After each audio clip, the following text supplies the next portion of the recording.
All right, I'm here with State Representative Paul Mark, who he had an announcement today. So pretty exciting state representative and also someone who's looking for higher office. Paul, welcome.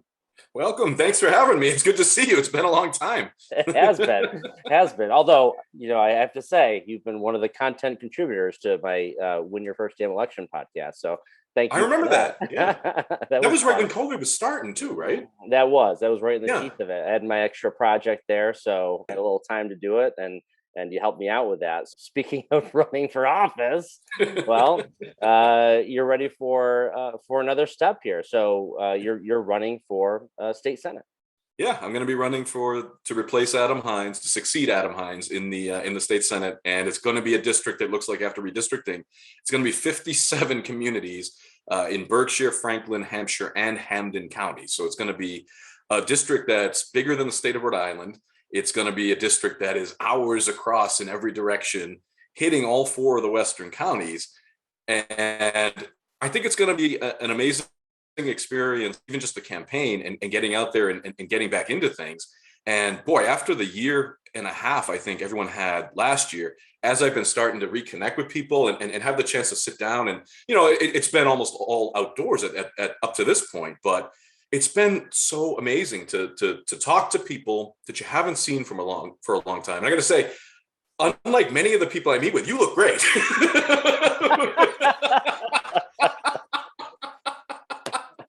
Thanks. Yeah, you look exactly the same, which is awesome. But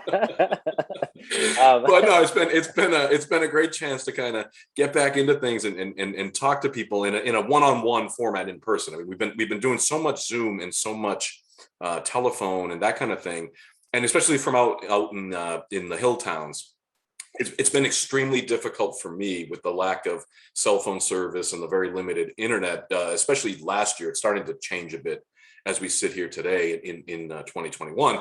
But yes, it's been a really isolating and interesting year. And now this everything's changing, and because of redistricting and the census, if you want to talk about that, I'll kind of lay some of the groundwork as to why everything's happening that is happening. But yeah, I'm excited about the opportunity to do this. Yeah, and so before we get into that side of things, I definitely wanted to point that out. I mean, people are jumping out of their shoes to be able to interact with people in person, and you see it whether you're out in Pittsfield at Dottie's, out there, or out on the streets, people are feeling like, oh my God, finally, let's please, for the love of God. And now we're going back into a winter season, so it's just been quite a time.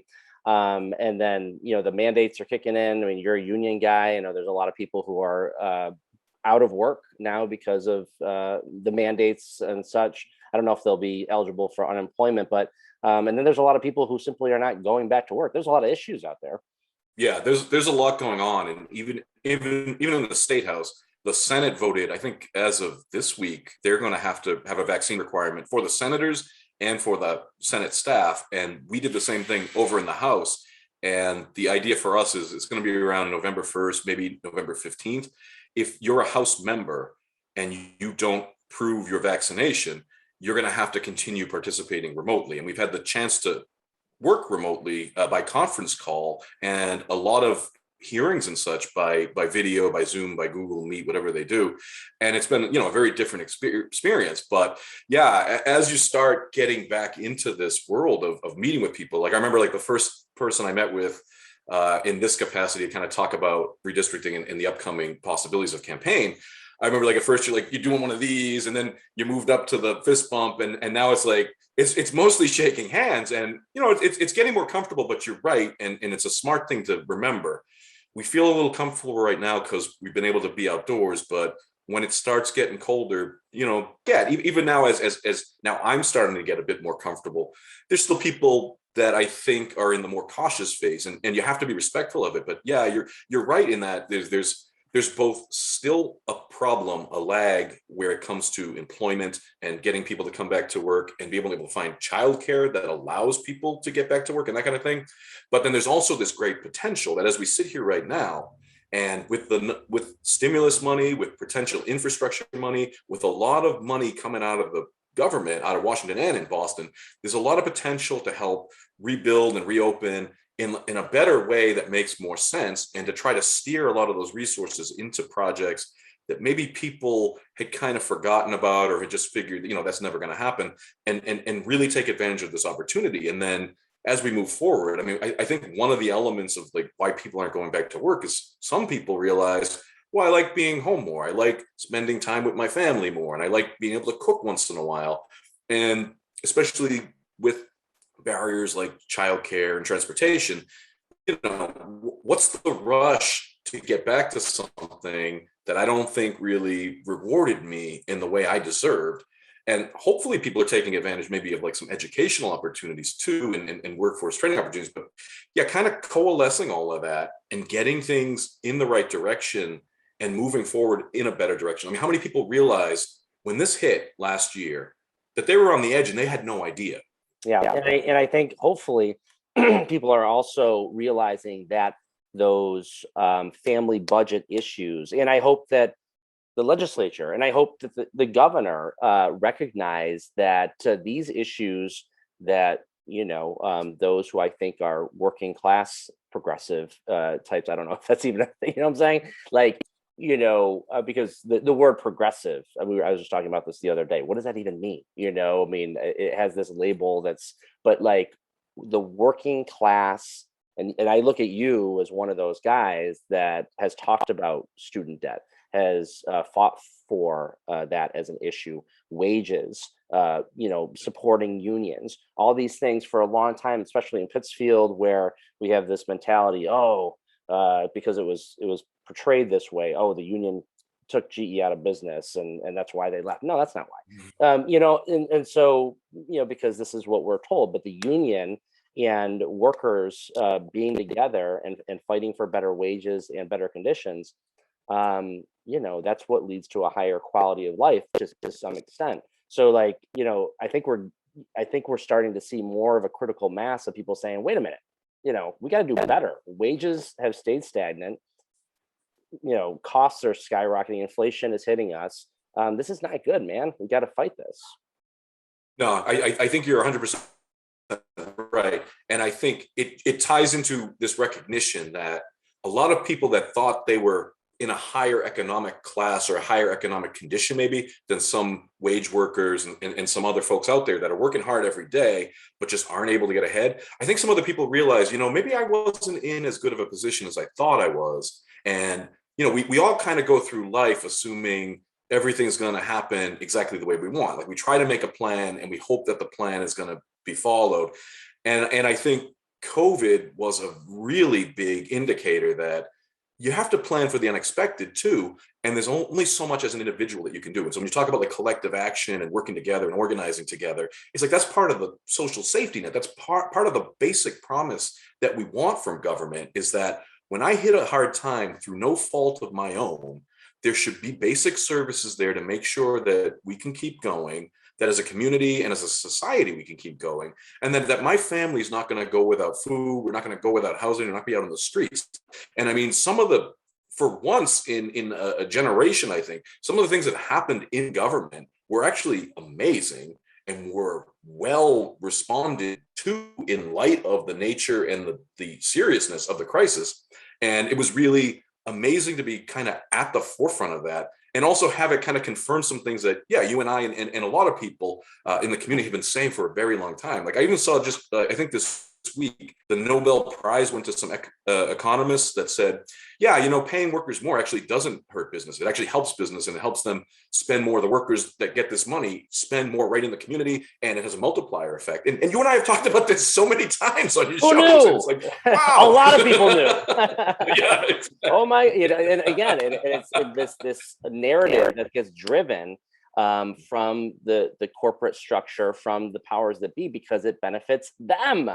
To pay lower wages and for the corporations to make more and more profit. But the reality is, for an overall economy, and also I think during the lockdown, I look at it. I mean, it could be looked at as, it was just a byproduct of the lockdown. But I think to some extent there was an assault on small business, and an attack on even just the restaurant industry, especially local restaurants and locally owned. When you had a situation where local businesses had to close, but Walmart and Target and Home Depot, they were packed, and it was the holiday season last year, and nobody was social distancing at Walmart or anything like that. I mean, they said that they did, but they didn't. Come on, let's get real. And yet, small businesses and those restaurants, in particular in Pittsfield, actually, were really were hampered. So I think the lockdown hurt small businesses dramatically.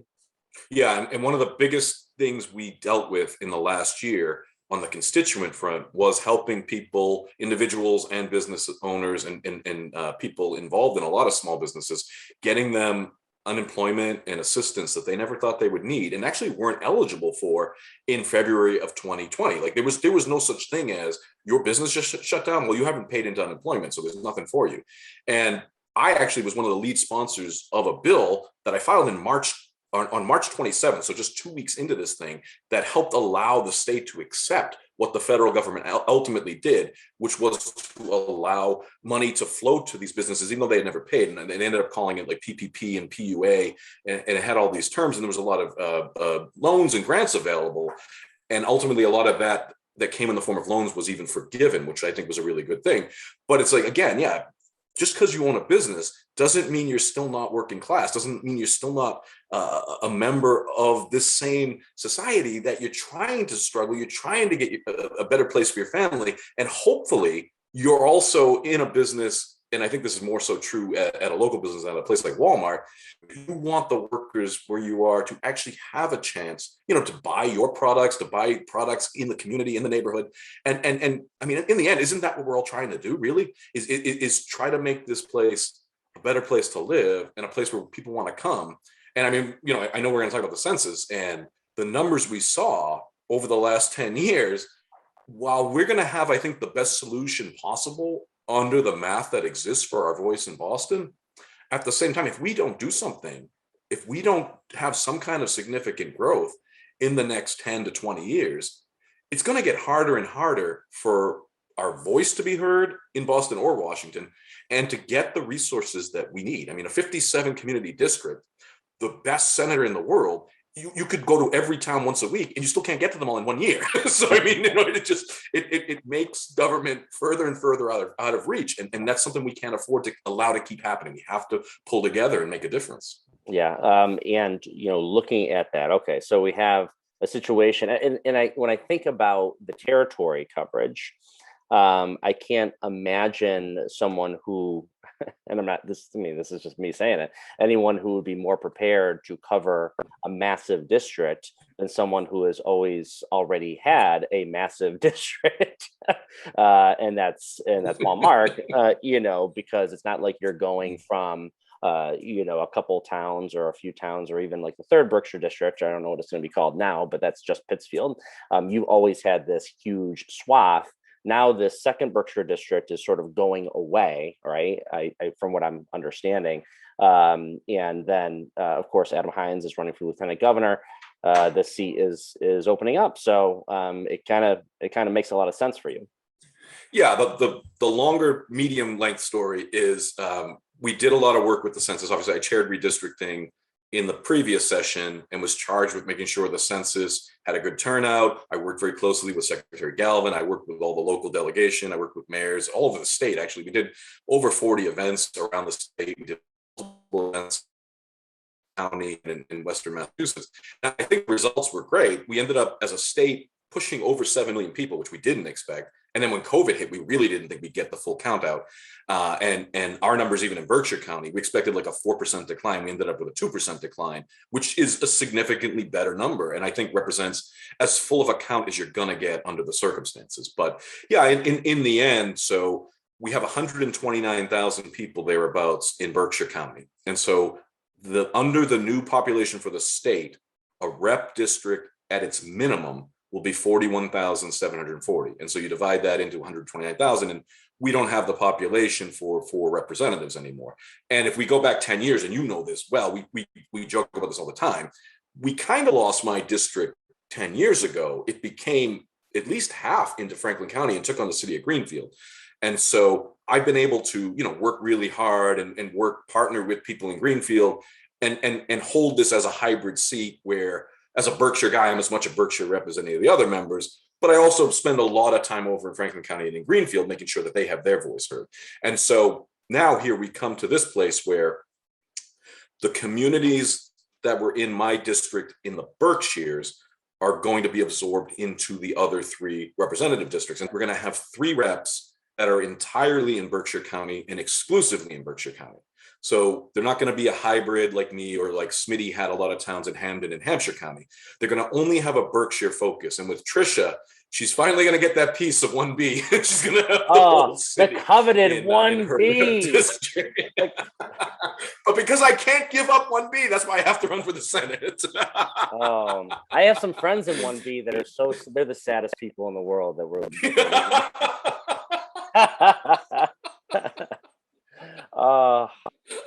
Not a dry eye in 1B. So then another little detail though.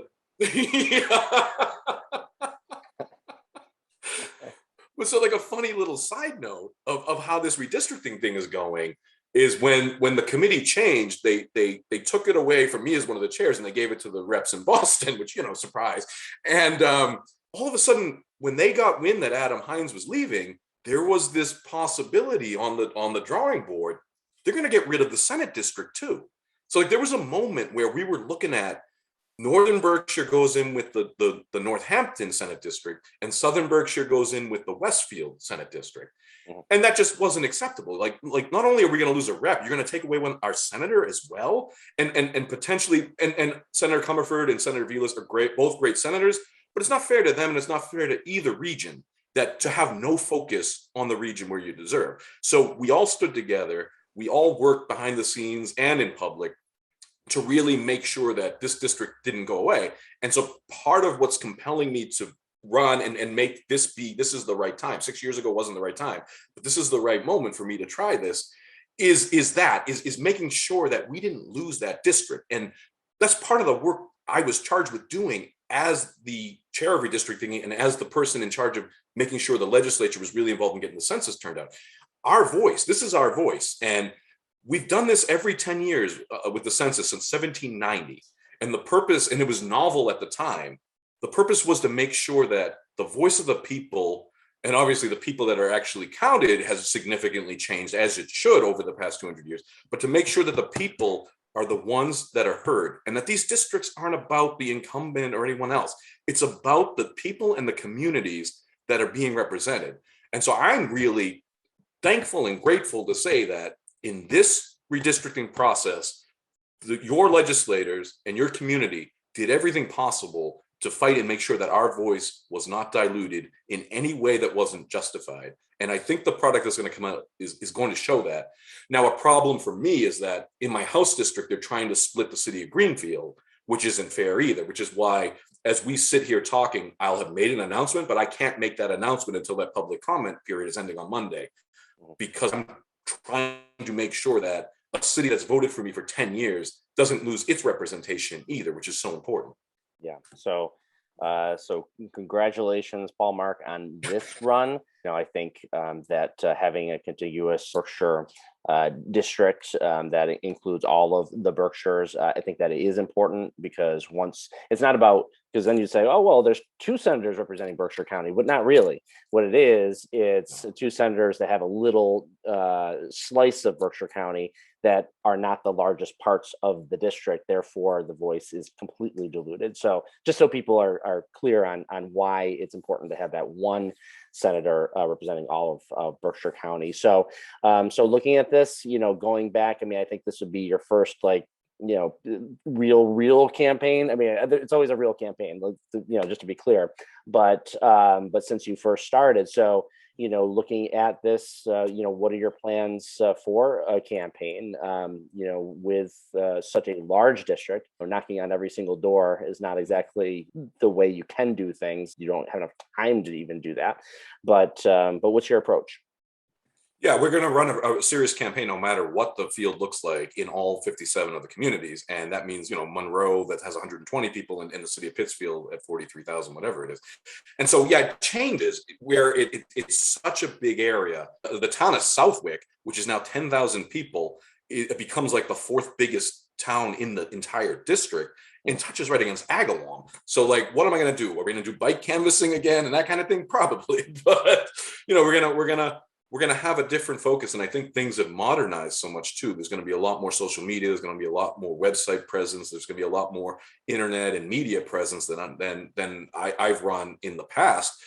But I also think, yeah, every 2 years, I've always run some kind of a campaign, whether it was setting up the coordinated campaign for the region and kind of being in charge of that over in Greenfield or wherever it might be. And then, being part of the team over here in Pittsfield. I've been co-chair of two national campaigns, two presidential national campaigns for Massachusetts. So like, I've never gotten out of practice. It's just what's going to be funny is going back to introducing myself to so many new people in some of the regions where I'm certainly not a household name, but it's great because it lets you, again, get back to your roots and talk about like, why did I first run and what's changed in the past year and what's changed for the better and what now exists that needs to be worked upon. Because like the whole point for me to run in the first place was like, I like to work hard. I like to try to make a difference. And I think I've gotten a lot of good, positive results in the past 10 years. And I've never been a guy that shoots out for the spotlight. I think some politicians, not in this region, of course, but there's like a 4-to-1 ratio of posts about what they did compared to what they actually did. And I think I'm kind of the opposite. Yeah. But so like getting over that barrier of kind of talking about things, but you feel so much more comfortable talking about your accomplishments when it's to a new audience. Yeah, so you want more steak than sizzle, not the other way around. Exactly. Get the steak. Sizzle goes with the steak, but sizzle alone gets old after a while. So, Paul, Mark, a great pleasure. I'll be following along with you certainly, and of course, you're running on the Democratic side, so whatever comes out there as far as opponents go.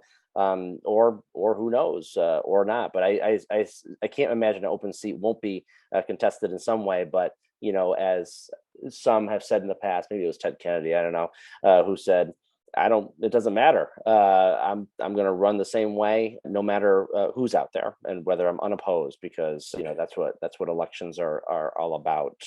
So I can imagine that would be the case for you. So I wish you the best. Thank you very much. Thanks for having me. And yeah, I'm glad to come on anytime I can. Anytime you could use someone to grill. Speaking of steak. Or some really good anecdotes too from another campaign. They're fun.